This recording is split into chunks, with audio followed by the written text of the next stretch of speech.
Welcome to this tutorial video.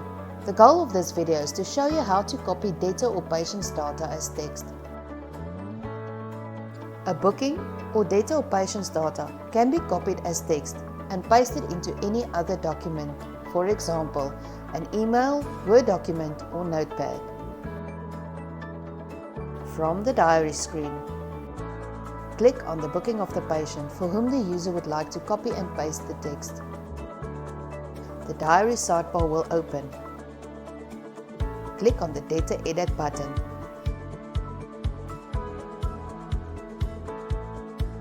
The Debtor Details screen will open. Highlight the information that the user would like to copy to an external source. Right-click on any part of the highlighted field. The Options menu will open. Select Copy or alternatively press Ctrl+C on your keyboard to copy. Open a new Notepad page to paste the debtor or patient's information.